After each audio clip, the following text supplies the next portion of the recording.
Coudre, étape numéro 3. Donc vous prenez toujours une belle boîte.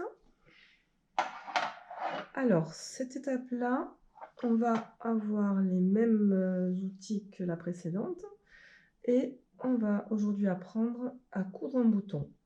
Donc vous avez le tissu, l'aiguille, le dé et l'enfil aiguille, la bobine de fil, la paire de ciseaux. On commencera donc avec un grand bouton avec deux trous.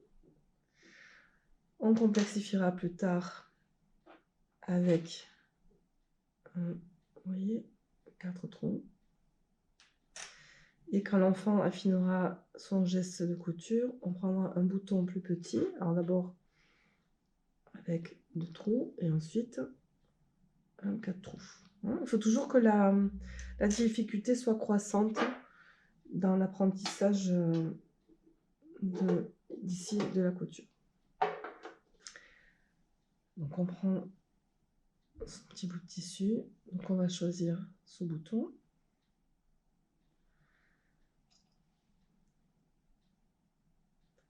Donc dans cette étape-là, l'enfant va couper le fil lui-même. Vous pouvez l'aider à tenir la bobine le temps qu'il le coupe.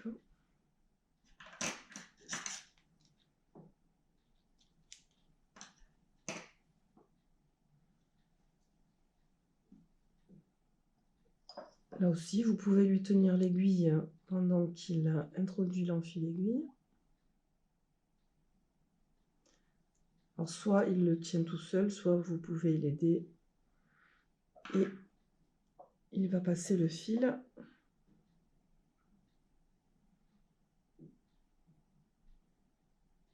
Voilà, il va vous aider et vous pouvez lui demander d'enlever l'enfil aiguille. Donc, soit vous faites le nœud, soit c'est lui qui va entreprendre pour la première fois.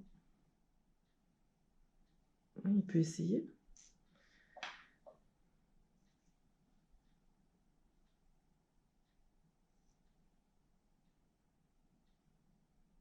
C'est quand même une étape difficile au niveau du nœud.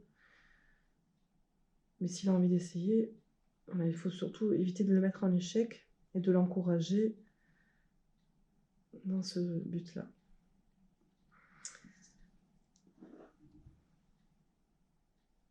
Donc pensez toujours à lui montrer ce qui se passe sous le tissu en fait. Voilà, il va montrer. Voilà.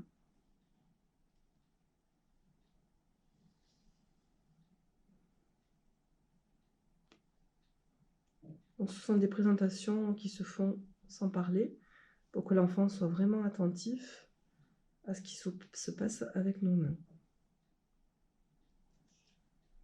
Donc vous faites les premiers points et si vous voyez qu'il est concentré, vous l'invitez à poursuivre pour la première fois.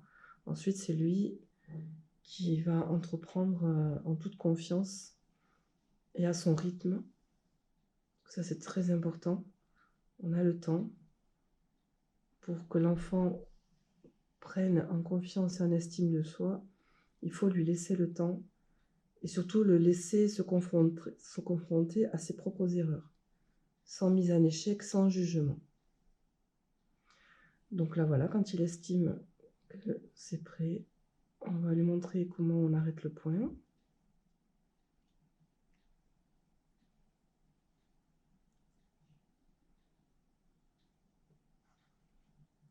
Voilà, vous faites d'autres points.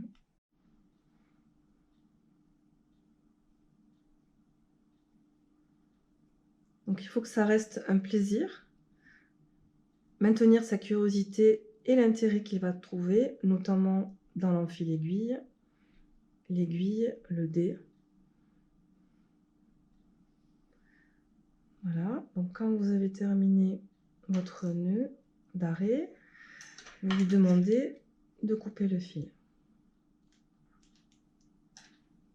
Donc vous voyez que cette étape demande quand même une autonomie au niveau de quelques actions bien isolées que l'enfant aura apprises avec des activités précédentes. Donc là, il y a l'autosatisfaction de la tâche accomplie, car l'enfant trouve un but réel à ce qu'il a réalisé. Donc si vous avez de la couture, il sera un assistant concentré et très méticuleux au fil du temps. Donc quand vous avez terminé, vous lui demandez de couper le fil et vous recommencez l'activité à côté de lui. Et avec le temps, il pourra être en autonomie. Donc pensez à mettre les fils coupés dans la coupelle, qu'il ira jeter dans la poubelle. Pensez aussi à lui réexpliquer le danger d'une aiguille pour ses yeux. Il fera son contrôle de l'erreur en se piquant le doigt 1 ou 2 fois, et c'est ainsi qu'il affinera son geste et gagnera en confiance et estime de soi.